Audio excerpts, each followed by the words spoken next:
Glória a Deus. Eu quero cumprimentá-los nessa noite, abençoadíssima com a paz do Senhor.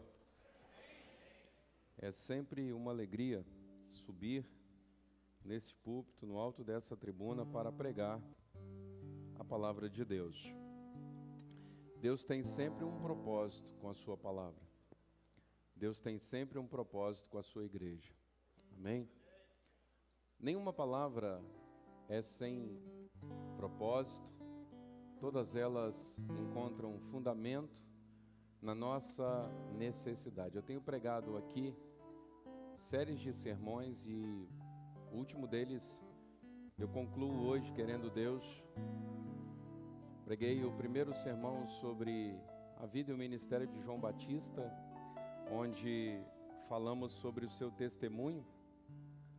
Mesmo depois de morto, as pessoas que com ele tiveram contato foram até Jesus por causa do seu modus operandi, por causa do seu estilo de vida, que depois a favor daquilo que ele havia falado acerca do ministério de Jesus. Depois, nós pregamos sobre a fase mais delicada da vida do profeta João Batista, o maior e último profeta da antiga aliança, e seus últimos dias no cárcere, quando ele demonstra seu medo, demonstra sua insegurança, demonstra sua angústia, que é natural de todos nós, mas ele não perde a fé e ele vai direto na fonte. Ele diz: olha, eu me sinto assim e eu gostaria das respostas. Quando a gente pede resposta em qualquer lugar, a gente encontra qualquer resposta, mas quando a gente pede respostas no Altíssimo, a gente encontra altas respostas.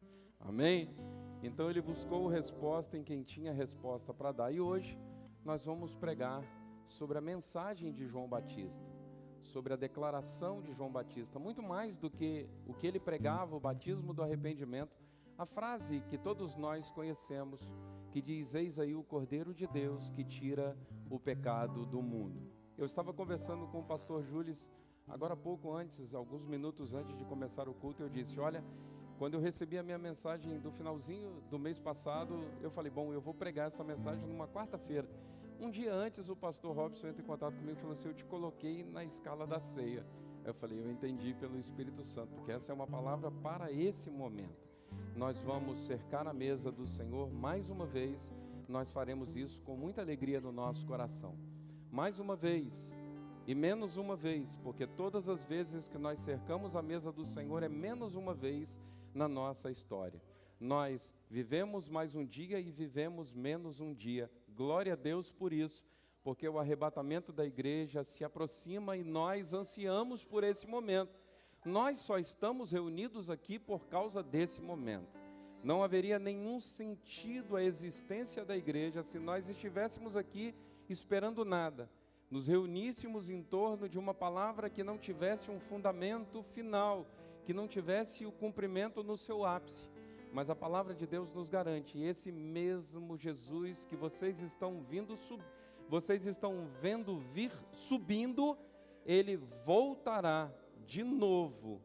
E vocês, Israel, ele diz, vocês verão ele de novo. Mas nós, o apóstolo Paulo, ele nos antecipa dizendo: mas eu escrevo a vocês um mistério: aqueles que dormiram em Cristo ressuscitarão primeiro, e depois nós, os que nesse momento estivermos vivos, seremos arrebatados para encontrarmos com o Senhor nos ares. A nossa reunião hoje em torno dessa mesa é para celebrarmos esse momento. Amém? Nós lembramos o sofrimento, nós lembramos a morte, nós lembramos a agonia, mas tudo isso é passado e nós ansiamos o nosso futuro. E o nosso futuro é na eternidade com o Senhor. Então eu quero te convidar a abrir comigo a sua Bíblia, Evangelho de Jesus escrito por João, capítulo 1, versos de números 29 a 34. A mensagem que eu vou pregar está no primeiro versículo, mas eu vou ler todo o contexto para que aqueles que não estão tão familiarizados, aqueles que nos visitam nessa noite, possam entender o teor da mensagem.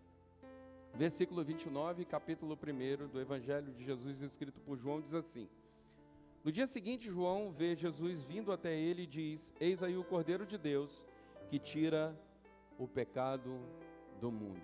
Repita comigo essa frase: eis aí o Cordeiro de Deus, que tira o pecado do mundo, que tira o meu pecado. Glória a Deus. Eu imaginava que você ia dar um glória a Deus, porque o benefício é seu. Se eu fosse você, eu diria, glória a Deus. Não é para o pregador, você não está respondendo para mim. Eu posso ir embora agora, eu posso fechar a Bíblia e falar, pastor, ministre a ceia. O texto é suficiente para nós nos alegrarmos no Senhor. Você não precisa ouvir nada de novo para que o seu coração se alegre. Eu não vim aqui, no alto dessa tribuna, te convencer a nada. Eu vim aqui pregar a palavra poderosa de Deus e vim aqui dizer que as coisas que aconteceram no passado, elas ainda são vivas e eficazes no momento em que nós estamos vivendo. Os milagres do passado continuam acontecendo, as transformações do passado continuam acontecendo, as salvações do passado continuam acontecendo, a libertação do passado continua acontecendo, a igreja do passado continua viva, porque é a igreja do presente e é a igreja que trabalha hoje militante, mas que anseia por ser a igreja triunfante. Glória a Deus! Aleluia! Mas antes de nós falarmos sobre esse versículo, eu sei que hoje é um dia de Santa Ceia, pastor, e eu preparei uma mensagem bem mais resumida, porque nós temos muitas coisas aqui para fazermos, mas a palavra de Deus, ela precisa ocupá-la um lugar de destaque no nosso coração. E antes de nós falarmos sobre esse versículo propriamente dito, nós precisamos de entender a diferença entre o batismo de João e a ordenança de Jesus sobre o batismo da igreja. Eles não são a mesma coisa. Inclusive Paulo, em determinada ocasião, em uma determinada cidade, ele chega e pergunta aos crentes, vocês foram batizados em que batismo? Conhecem o Espírito Santo? Eles falam, não, nós somos batizados no batismo de João, não conhecemos o Espírito Santo. Então ele batiza aqueles crentes em nome de Jesus e eles são cheios do Espírito Santo. Porque o batismo de João era um batismo da antiga aliança, era um batismo de arrependimento. Eu quero que você entenda, quando eu estava preparando essa mensagem, eu falei, Senhor, fala ao meu coração algo que realmente nós precisamos entender acerca dessa palavra. E o Espírito Santo ministrou ao meu coração o seguinte, não é apenas com o que nós ouvimos, mas principalmente como nós ouvimos o que nós ouvimos. Talvez você não tenha entendido ou tenha achado, interessante o jogo de palavras, mas é mais do que um jogo de palavras.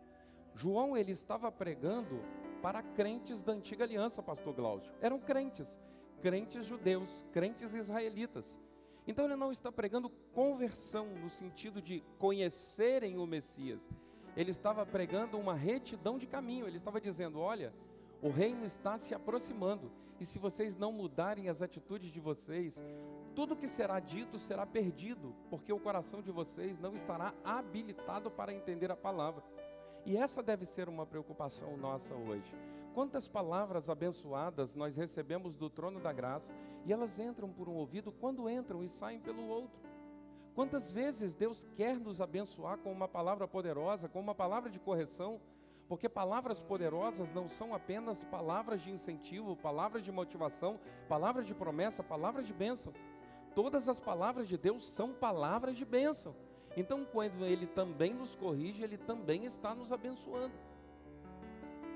E quando João, ele vai pregar o batismo do arrependimento, ele está pregando a crentes judeus, crentes da antiga aliança, e eles vêm a ele, e eles confessam os seus pecados e são batizados, e ele vai avisando aquelas pessoas que ele não é o Messias, e os líderes, os principais do Sinédrio, os homens mais importantes da época, Filipe, eles ficam preocupados.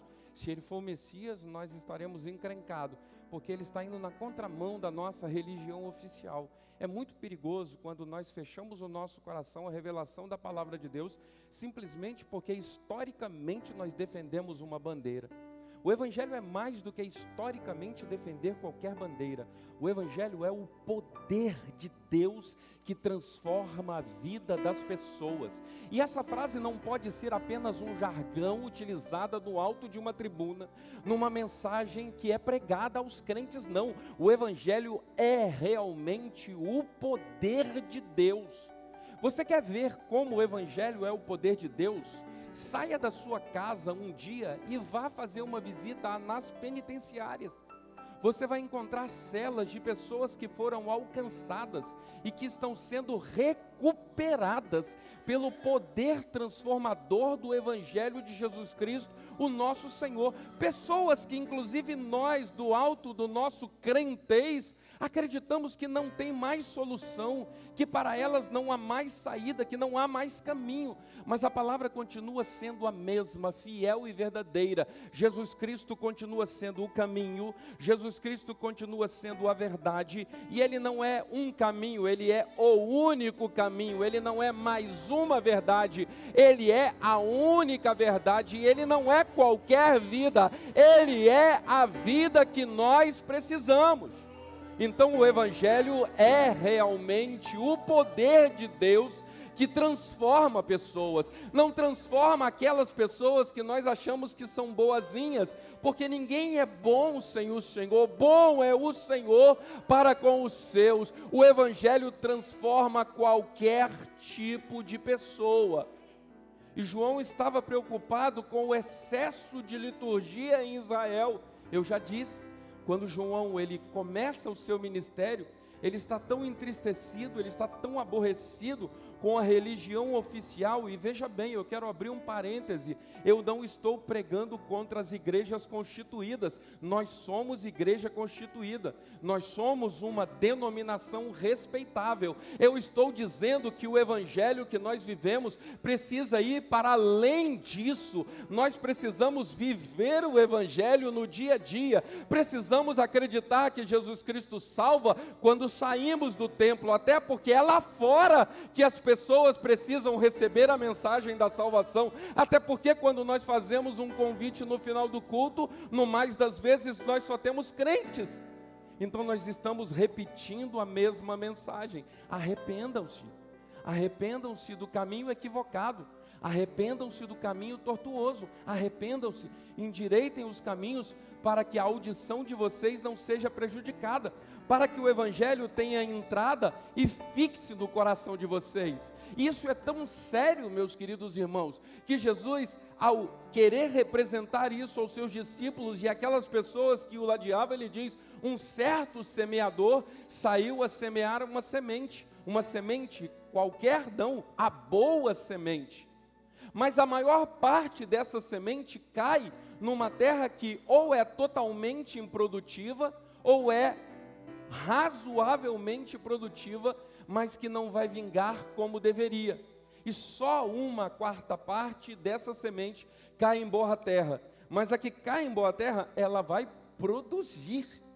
Eu espero que o seu coração não esteja agora analisando o que é a terra ruim. Eu espero que você e eu, ao ouvirmos essa palavra, oremos para que nós sejamos a terra boa, que venha produzir e produzir em abundância para a glória do nome de Jesus. Porque a sociedade não está precisando de mais igrejas, a sociedade não está precisando de mais denominações, a sociedade não está precisando de novas mensagens, a sociedade está precisando de um povo corajoso que diga por onde passar: Jesus Cristo é a única solução que o homem pode encontrar em relação à eternidade.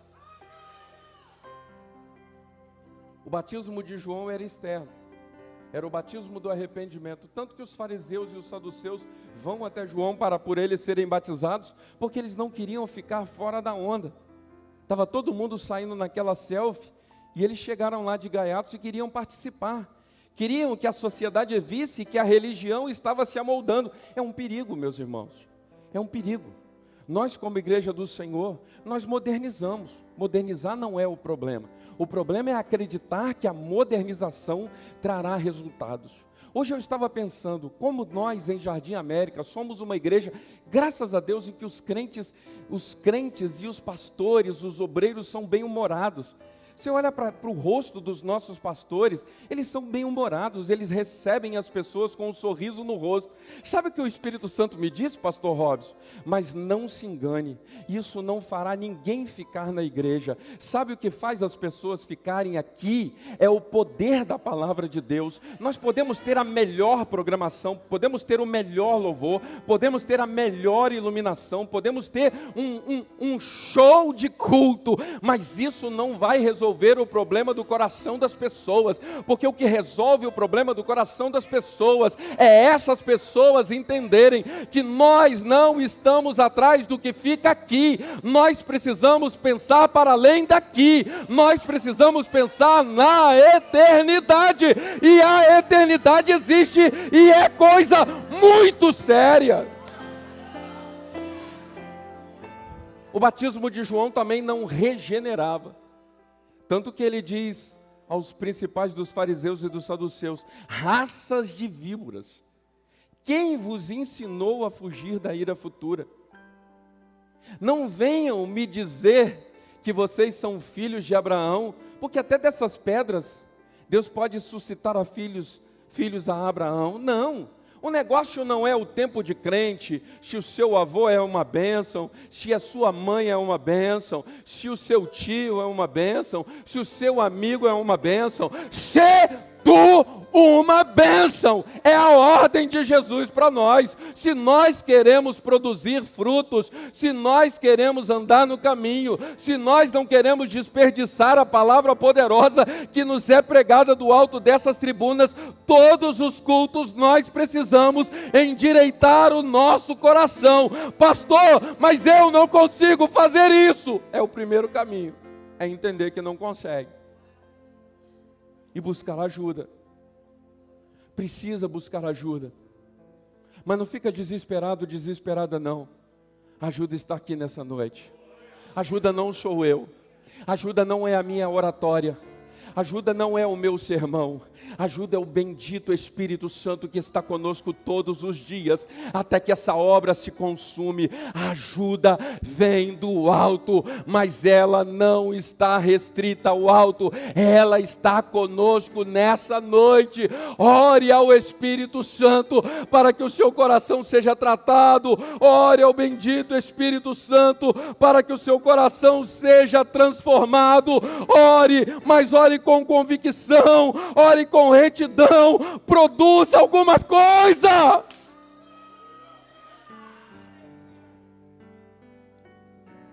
É culto de ceia. Deixa eu falar para vocês. Eu vou dar uma dica, porque ainda tem uma chance.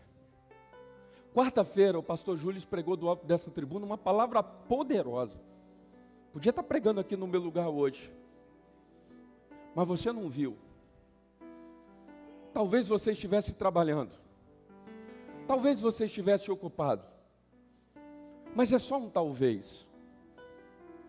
Eu só estou te dizendo que nós estamos deixando passar as oportunidades.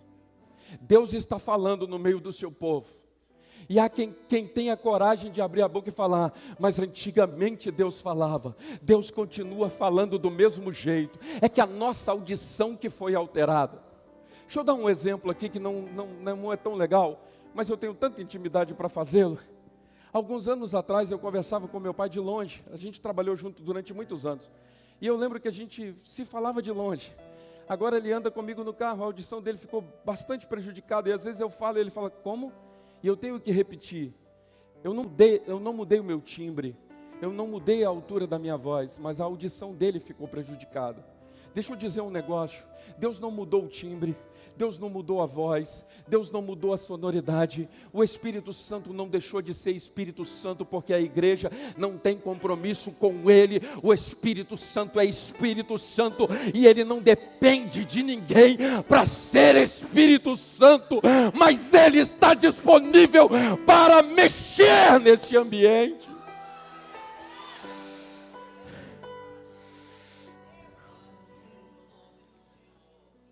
O batismo de João era transitório, era só para preparar a audição do povo. Ele estava dizendo assim: a mensagem será muito poderosa, e do jeito que vocês estão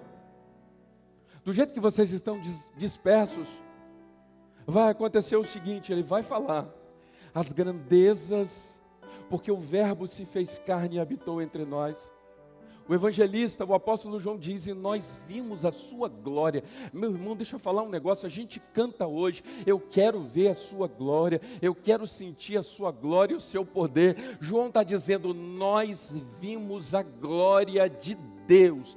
Deus se manifestou aqui na terra e os homens, a maior parte deles, passou desapercebido. Jesus fazia e acontecia, eles eram impactados e 10 minutos depois, eles voltavam os seus corações endurecidos para as coisas do dia a dia e acreditavam que só a religião já lhes seria suficiente.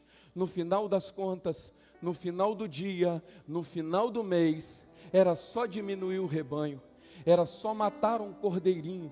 Pense, irmãos, eu não sei se você já viu um filme, algum filme que reporta esse momento.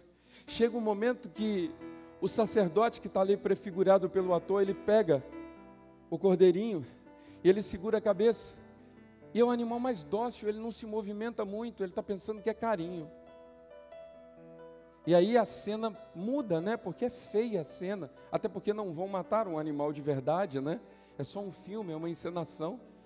Mas geralmente na cena voa, espirra Damares algum sangue. Isso acontecia, pastor Robson, o tempo todo.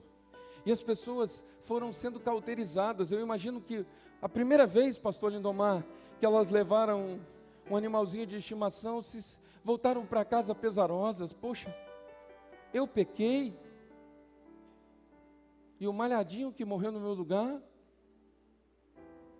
Aí depois voltava a segunda vez, eu pequei. Mas agora foi o branquinho que morreu no meu lugar. Eu pequei, mas agora foi o fofinho que morreu no meu lugar. E daqui a pouquinho vai se acostumando e ele só fala assim, eu pequei. Ainda tenho alguém para morrer no meu lugar. E é assim que nós nos comportamos hoje. E tomamos do pão. E bebemos o cálice, dizendo que estamos ansiando pela volta de Jesus.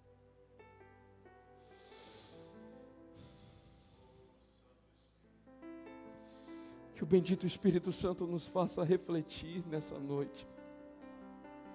Com que tipo de comportamento eu vou cercar a mesa do Senhor? Eu não estou pregando para você deixar de tomar o pão, eu não estou pregando para você deixar de beber o cálice, eu estou pregando para, se for necessário, você deixar de fazer as coisas que estão anulando o seu momento de comunhão com Deus, porque não existe nada mais gostoso do que comungarmos na presença do Senhor, com o coração limpo e transbordante de alegria, porque Jesus está neste lugar, e isso não é um jargão de pregador, Ele está neste lugar.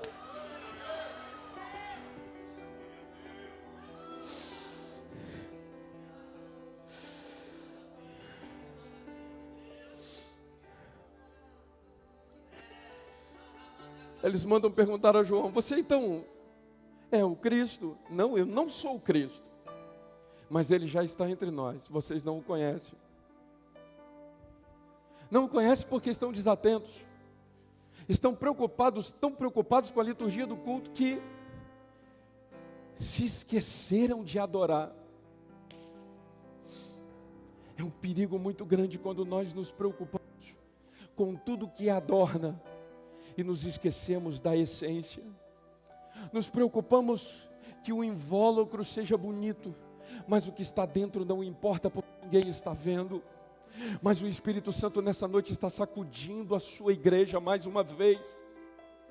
E eu não estou me importando se você está em silêncio, eu até estou gostando. E eu não estou aqui para dizer que eu sou melhor do que vocês, nada disso. Eu estou apenas para dizer aqui que esta palavra é uma palavra de confronto, é uma palavra de correção, mas também é uma palavra de contentamento. Porque quando o Senhor nos corrige, Ele prova que Ele ainda nos ama, que ainda há jeito para nós.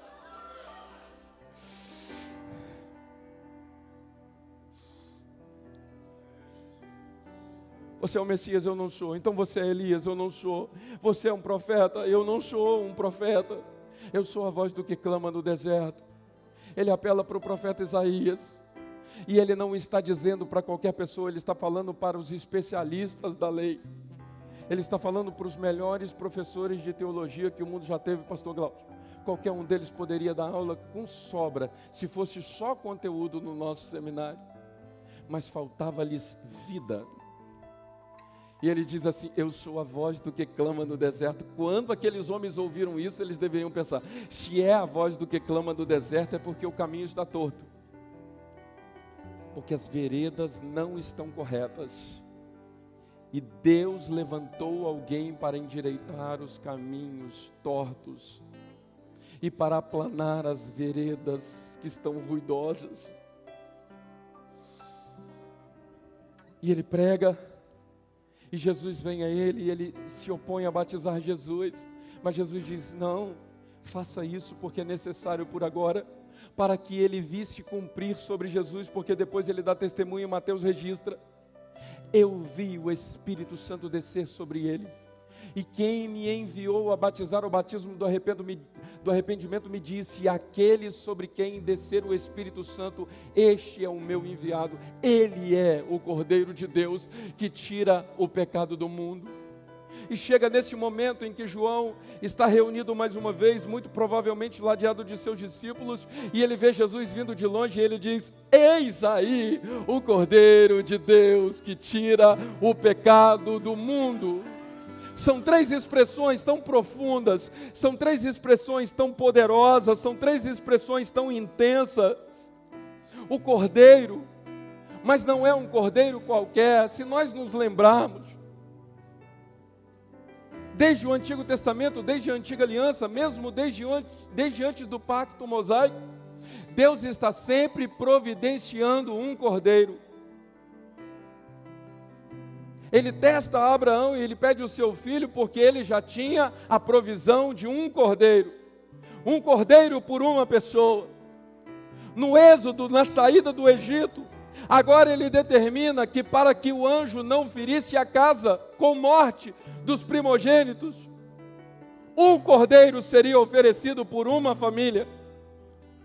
No livro do profeta Isaías, ele vaticina que um cordeiro sofreria por toda a nação de Israel, mas ele foi ferido pelas nossas transgressões e moído pelas nossas iniquidades. O castigo que nos traz a paz estava sobre ele, e por suas pisaduras nós,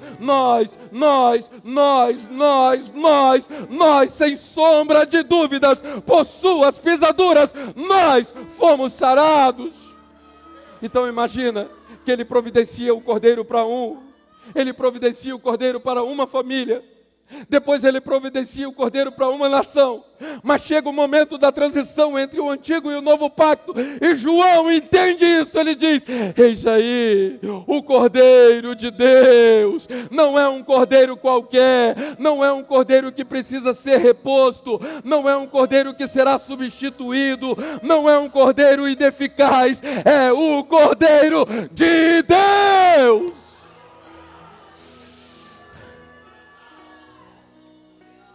A exigência no Êxodo era que o Cordeiro Pascual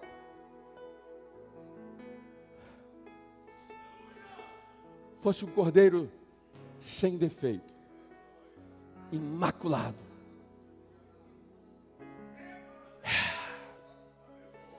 E a sociedade está olhando para o pé de Jesus. Pode olhar para o pé, pode olhar para o joelho, olha na cintura, olha no peito, olha na cabeça, olha nos olhos e não vai encontrar defeito. Vira para um lado, vira para o outro. Os soldados não ficam satisfeitos, rasgam a sua roupa, esbofeteiam, machucam, maltratam, espeziam, mas não encontram pecado nele.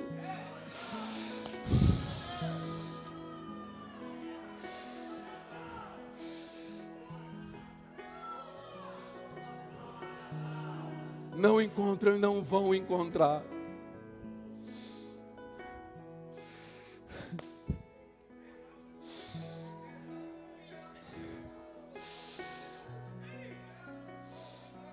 Ele foi oprimido, foi humilhado,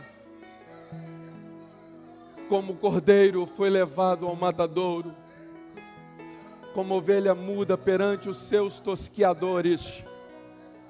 Ele não abriu a sua boca. A pressão não era só da violência, a pressão não era só do escárnio. Eu quero que você entenda que havia uma pressão muito mais volumosa. No mundo espiritual havia uma pressão, pastor Hermes, do inferno. Desiste desse povo. Resolve esse negócio agora. Sai da cruz. Não sofra mais. Com o que lhe resta de forças humanas, Ele olha no fundo dos seus olhos nessa noite, no fundo dos seus olhos. Eu queria que você tentasse enxergar essa cena. Jesus está olhando no fundo dos seus olhos e está dizendo: Pai, Pai, perdoa, perdoa. Perdoa, porque ele não sabe o que está fazendo. Pai, perdoa os olhos tapados. Pai, perdoa a cegueira espiritual. Pai, não impute aos homens as suas maldades.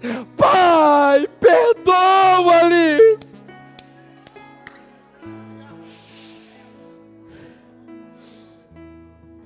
Segunda de Paulo aos Coríntios, capítulo 5, versículo 21 diz: mas aquele que não conheceu o pecado, Ele o fez pecado por nós. Eu vou dizer para vocês, está sendo um desafio e um renovo para o meu ministério ministrar as aulas no seminário. Eu mais aprendo que ensino com os meus alunos. Tenho que estar atento, super antenado, com muitas pesquisas, e falar das coisas de Deus. É sempre tão gracioso, porque o assunto vai desenrolando, e quem realmente ensina é o Espírito Santo. Eu sempre digo, eu sou apenas um facilitador. Prestem atenção do que vai fluir a partir da minha boca. E é exatamente assim quando nós fazemos a obra de Deus.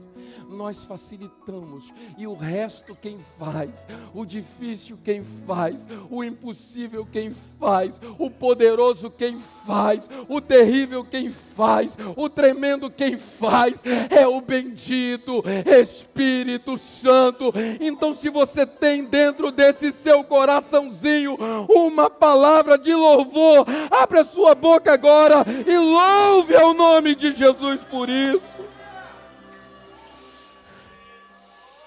Aleluia.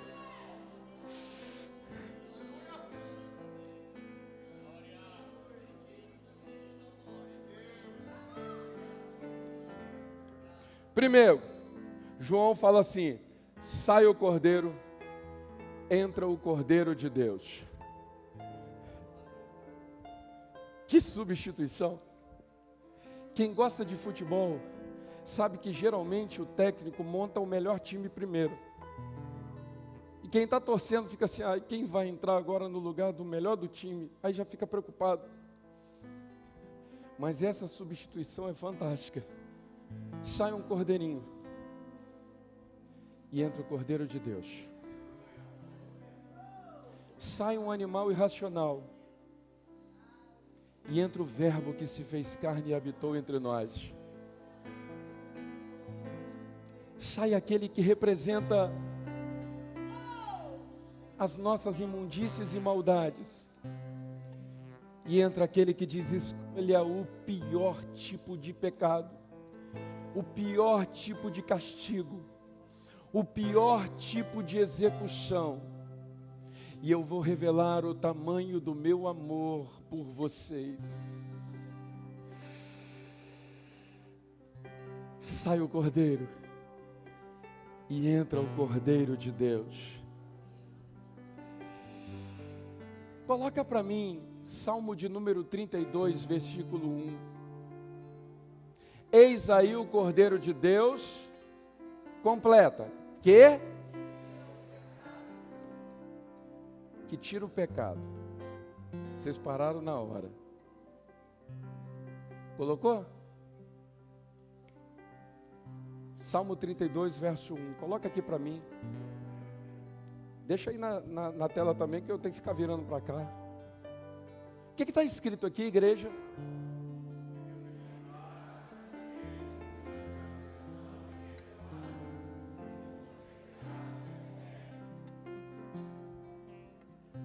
Todo bom judeu sabia, pastor Júlio, que o sacrifício, pastor Joel, que eles ofereciam cobria pecado. Sabe quando tem uma coisa ruim que você não quer que os outros vejam? O que você faz? Você esconde, você cobre. Sabe quando a gente faz algum procedimento no rosto, qualquer coisa, a gente depois, quando encontra com alguém, a gente põe a mão no rosto para que ninguém veja, a gente cobre. Cobrir não faz desaparecer. Os sacrifícios do antigo pacto só limitavam a vergonha, mas a vergonha estava ali. O pecador continuava sendo pecador. Mas agora João enxerga em Jesus uma mudança de paradigma completamente diferente. Ele é sui generis. O Cordeiro de Deus não encobre o pecado do mundo. O Cordeiro de Deus arranca o pecado pela raiz. Sabe a expressão que tira o pecado do mundo? Tirar aí é arrancar pela raiz. É não deixar mais história. O Cordeiro que está vindo na direção de João, ele não vai apenas cobrir as suas vergonhas e te deixar com uma consciência mais ou menos tranquila. Se nós confessarmos os nossos pecados, ele é fiel e justo para nos perdoar todos os pecados e nos purificar de todas as nossas iniquidades. E o outro versículo que está dentro desse mesmo contexto diz: e o sangue de Jesus Cristo, o Filho de Deus, não encobre, não mascara, não disfarça, não esconde, não joga para debaixo do tapete. O sangue de Jesus Cristo, Filho de Deus, nos purifica de todo pecado. Aleluia. O escritor aos Hebreus, no capítulo 10, verso 4, diz: porque é impossível que o sangue de touros e bezerros possa perdoar ou remover pecados.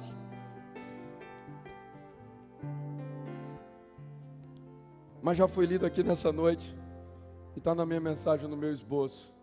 1 de Pedro, capítulo 1, versos 18 e 19, diz assim: sabendo que não foi com coisas corruptíveis como prata e ouro, que nós fomos resgatados da nossa maneira ruim de viver, que por tradição nós herdamos a natureza dos nossos pais, mas foi com o precioso sangue de Jesus Cristo. Foi com o precioso sangue de Jesus Cristo. Foi com o precioso sangue de Jesus Cristo, como de um cordeiro imaculado e incontaminado. Nós somos completa, total e irremediavelmente perdoados. A escrita de dívida que pesava contra nós foi cravada na cruz de Cristo. O diabo vive dizendo assim: mas você já fez isso, você fez aquilo outro. Você pode até dizer: é verdade, mas você viu em que tempo você conjugou isso? Você conjugou isso no passado. Antes eu era pecador, antes eu estava perdido, antes eu não conhecia Jesus, mas eu confessei os meus pecados a Ele, e as minhas culpas eu depositei aos pés da cruz de Cristo, e os meus pecados foram totalmente perdoados por Jesus. Nós somos perdoados por Jesus. Nossa natureza continua esquisita, nossa natureza continua fácil de pecar. Nós somos meio estranhos o tempo todo, irmãos, mas o sangue de Jesus Cristo, Filho de Deus, continua nos purificando de todos os nossos pecados. E João diz: filhinhos, não pequem, mas se porventura acidentalmente alguém pecar, nós temos junto do Pai um advogado. Não é um advogado qualquer, ele não tem mestrado, doutorado, pós-doutorado, ele é o advogado justiça de Deus, ele intercede por nós. Aleluia.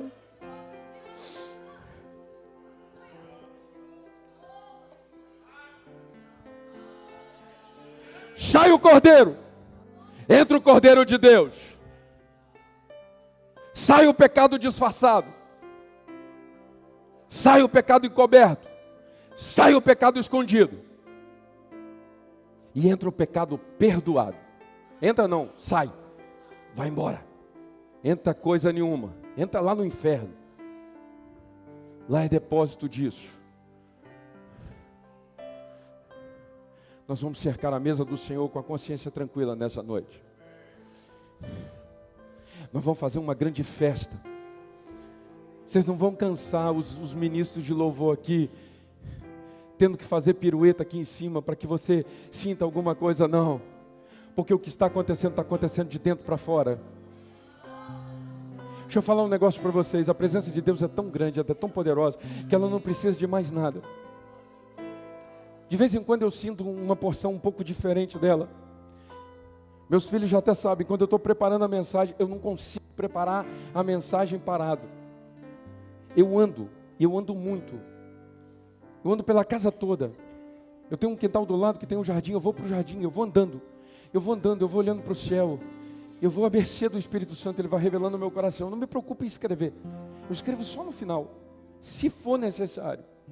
Eu só escrevo para não passar do horário, irmãos, porque a palavra está toda no meu coração.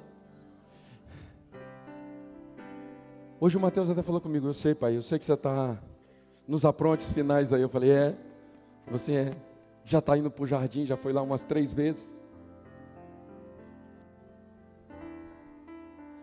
A palavra de Deus é grande demais, ela é poderosa demais.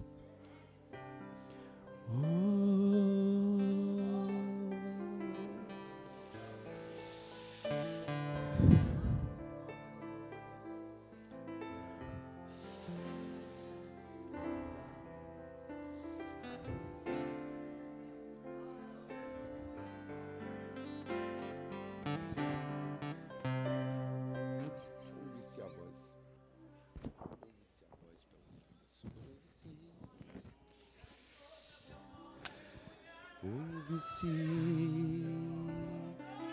a voz do Senhor.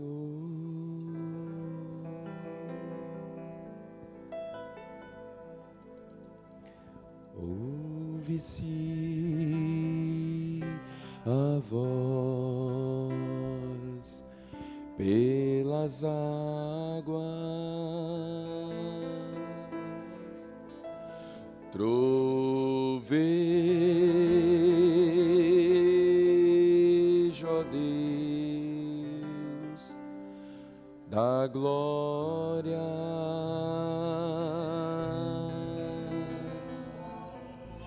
trovejo, ó Deus da glória.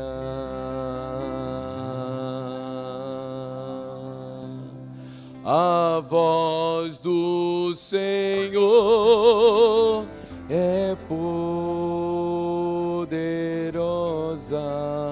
a voz do Senhor quebra os cedros, sim, o Senhor despedaça os cedros do Líbano.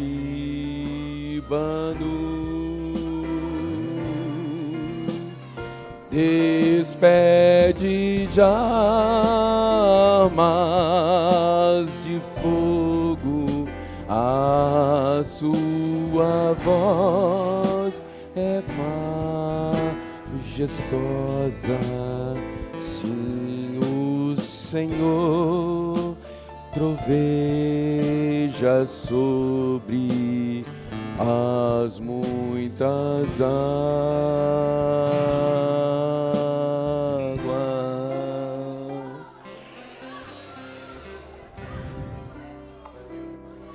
Cordeiro de Deus, que tira o pecado do mundo. Essa revelação é comum a nós, pastor, mas é a revelação de um profeta da antiga aliança para um povo extremamente xenofóbico. Eles tinham total aversão a qualquer estrangeirismo. Aí ele diz assim: está chegando o Cordeiro de Deus, que tira, não remove, que arranca e não deixa rastros, o pecado do mundo todo.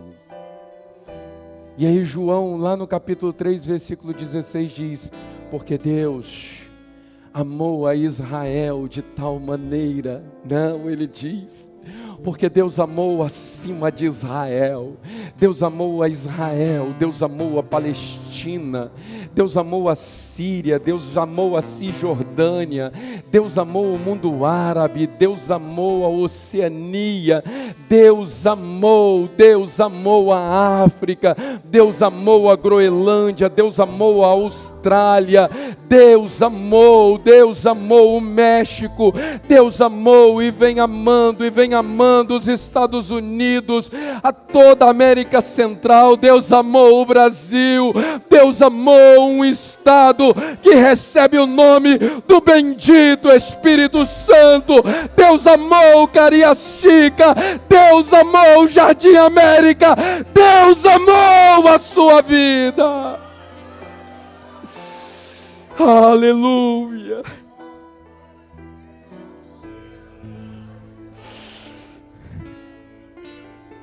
Pastor, por que vale a pena servir a Jesus? Eu vou te convencer agora. Em todas as religiões do mundo, todas, o ofertante tem que prover o sacrifício para o seu Deus. Ele tem que se virar. O Deus está lá faminto. E ele tem que dar conta do sacrifício. A nossa não é uma religião. A nossa é a salvação encarnada. E Ele providenciou o sacrifício em nosso lugar. Ele é o sumo sacerdote. E Ele é o cordeiro imolado na cruz. Ele é quem morre. E Ele diz: mas o Pai não me deixará morto na sepultura. Ele ressuscita. Ele morreu pelos nossos pecados, mas ressuscitou para a nossa justificação. No antigo pacto, João batizava para o arrependimento, para que os ouvidos estivessem abertos à chegada do reino. No batismo que é ordenado por Jesus após a sua ressurreição, porque você não vai encontrar Jesus antes da consumação do seu ministério, ordenando os seus discípulos a batizarem. Apesar de há trechos que dizem que os discípulos estavam batizando, inclusive os discípulos de João ficam enciumados com isso. Jesus diz: importa que ele cresça e que eu desapareça. Essa deve ser a nossa visão. Sermos facilitadores da bênção de Deus para as outras pessoas. É isso que o Senhor, bendito Espírito Santo, espera e requer de cada um de nós.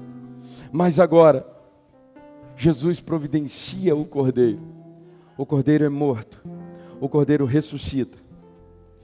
E na visão do Apocalipse, no capítulo 5, João vê um trono. Essa aula quase não terminou. Né, Arísio? Quase não termina. Coordenadora também está aí, ó. O culpado de aula aí demais não sou eu não, tá? Os alunos ficam perguntando demais. João vê um cordeiro. Não, João vê um trono. e no trono o Deus Todo-Poderoso.